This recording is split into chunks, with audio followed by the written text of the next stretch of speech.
Salam damai sejahtera bagi kita semua. Saya Pendeta Jandri Tumanggar akan membawakan ringkasan pelajaran Sekolah Sabat yang berjudul Musuh di Dalam melalui program Ini Baru Terang. Dalam kitab Yosua pasal 7, kita melihat konsekuensi yang diterima oleh umat-umat Tuhan oleh karena mereka melanggar perjanjian dengan Tuhan. Dan pada saat yang sama, pada waktu perjanjian itu dituruti, mereka memperoleh kemenangan. Maka pelajaran Sekolah Sabat kali ini mengajak kita untuk menyaksikan bahwa kekalahan ataupun kemenangan bangsa Israel bukan karena kekuatan militer yang mereka miliki, melainkan tergantung atas kesetiaan mereka terhadap perjanjian yang telah diikat dengan Tuhan. Mari kita perhatikan tabel berikut ini untuk memperoleh ringkasan pelajaran Sekolah Sabat. Di bagian atas ada pelajaran, ada tema, dan ada penjelasan pelajaran. Kita masuk ke pelajaran di hari Minggu. Tema yang saya berikan adalah perjanjian Tuhan. Penjelasan pelajarannya. Tuhan mengikat perjanjian dengan umatnya bangsa Israel, dan perjanjian itu dimeteraikan dengan darah. Dalam Keluaran pasal 24 ayat 7. Umatnya berjanji bahwa mereka akan setia dan menurut segala perintah Tuhan. Lalu kali ini dalam kitab Yosua pasal 6, ada perintah Tuhan yang spesifik diberikan.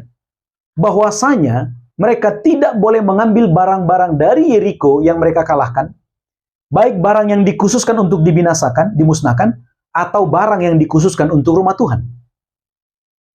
Lalu kemudian, terhadap perintah itu, yang terjadi adalah Yosua pasal 7 ayat 11. Orang Israel dinyatakan telah berbuat dosa. Disebut orang Israel secara kolektif. Walaupun yang berdosa adalah Akan, karena Akan yang mengambil barang jarahan waktu itu. Tapi oleh karena mereka diikat oleh perjanjian, maka dosa perorangan dihitung sebagai dosa kolektif bangsa Israel. Itu sebabnya bangsa itulah yang disebut telah berbuat dosa. Itu fokus pelajaran di hari Minggu ketika umat-umat melanggar perjanjian dengan Tuhan. Sekarang kita masuk ke pelajaran di hari Senin. Tema yang saya berikan adalah anugerah Tuhan. Penjelasan pelajarannya. Tuhan itu Maha Tahu. Tuhan tahu yang tersembunyi di dalam hati manusia. Tuhan tahu segala yang tersembunyi. Ayat-ayatnya saya cantumkan.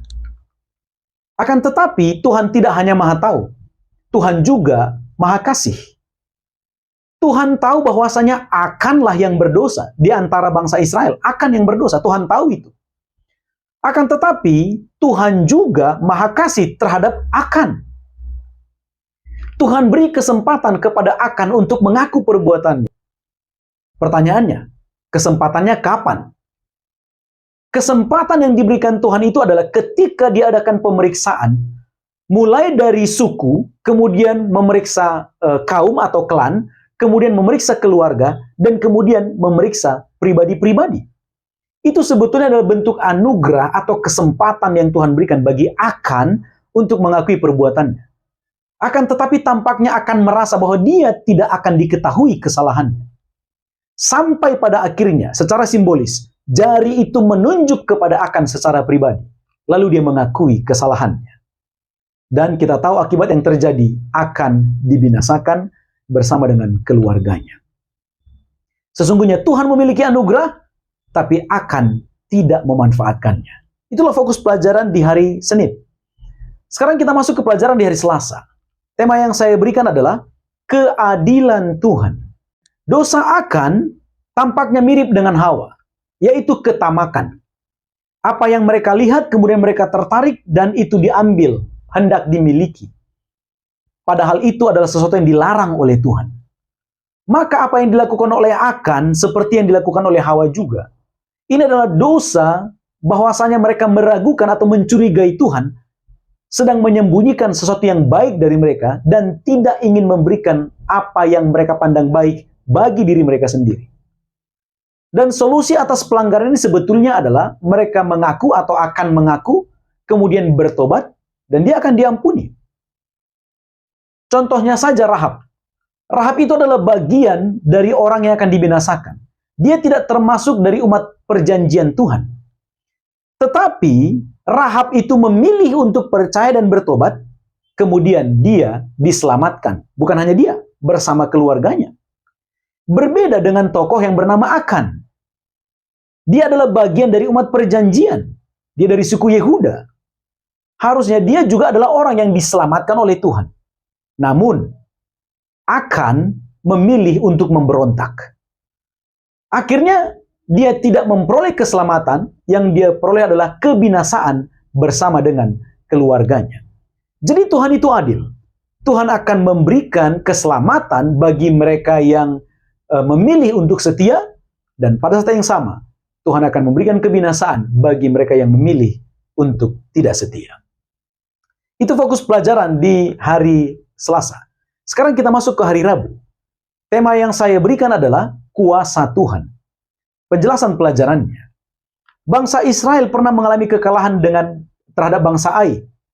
Lalu kemudian, peperangan yang kedua dimenangkan oleh bangsa Israel.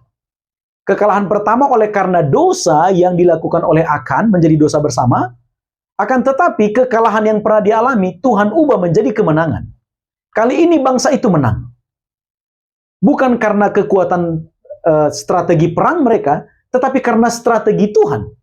Jadi Tuhan mengubah kekalahan yang pernah dialami oleh bangsa Israel menjadi kemenangan bagi mereka.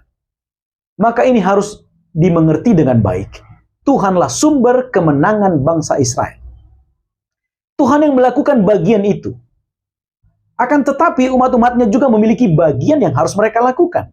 Yaitu mereka harus beriman dan taat dengan sungguh-sungguh kepada firman Tuhan. Maka Tuhan akan mengerjakan bagiannya untuk memberikan kemenangan bagi umat yang dikasihinya. Hal yang sama berlaku juga untuk masa sekarang. Tuhan yang akan mengubah kekalahan kita menjadi kemenangan. Tapi kita pun harus melakukan bagian kita, yaitu beriman dan juga dengan sungguh-sungguh taat kepada perintah Tuhan. Ini fokus pelajaran di hari Rabu. Sekarang kita masuk ke pelajaran di hari Kamis. Tema yang saya berikan adalah saksi Tuhan. Pada waktu bangsa Israel mengalami kekalahan oleh karena dosa Akan, Yosua dia berseru kepada Tuhan. Bagaimana lagi Tuhan akan memulihkan namamu yang besar? Artinya Yosua peduli kepada reputasi Tuhan ketika bangsa itu mengalami kekalahan. Karena bisa saja bangsa-bangsa lain akan merendahkan Tuhan yang mereka sembah. Seolah-olah Tuhan mereka tidak mampu memberi kemenangan bagi bangsa Israel. Jadi sesungguhnya tujuan utama Tuhan memilih umat yang dikasihinya adalah untuk menjadi saksi tentang kuasa Tuhan yang maha besar. Mereka harus saksikan dari kehidupan mereka yang setia kepada Tuhan. Maka ada hal penting yang kita harus pahami dalam situasi ini. Kita harus menyadari bahwa orang-orang dapat memuji dan memuliakan Tuhan lewat kesaksian hidup yang kita perbuat. Tapi pada saat yang sama, orang-orang juga dapat menghujat atau mencela Tuhan yang kita sembah karena dosa yang kita miliki. Maka yang seharusnya menjadi tugas kita adalah kita harus tampil setia, tampil sebagai umat yang menurut kepada Tuhan. Maka dengan demikian, orang-orang akan melihat bahwasanya dalam kehidupan kita, Tuhan memiliki kuasa yang besar dan kita memperoleh kemenangan-kemenangan dari pertarungan-pertarungan yang kita hadapi di dunia ini.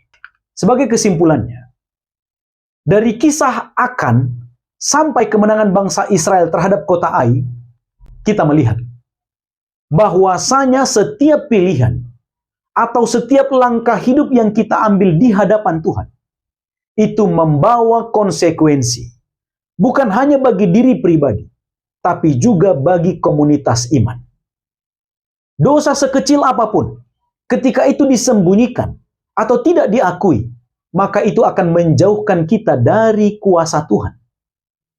Oleh karena itu, marilah kita belajar untuk hidup dalam ketaatan yang tulus, yang sungguh-sungguh, menjaga kekudusan pribadi dan juga kekudusan komunitas.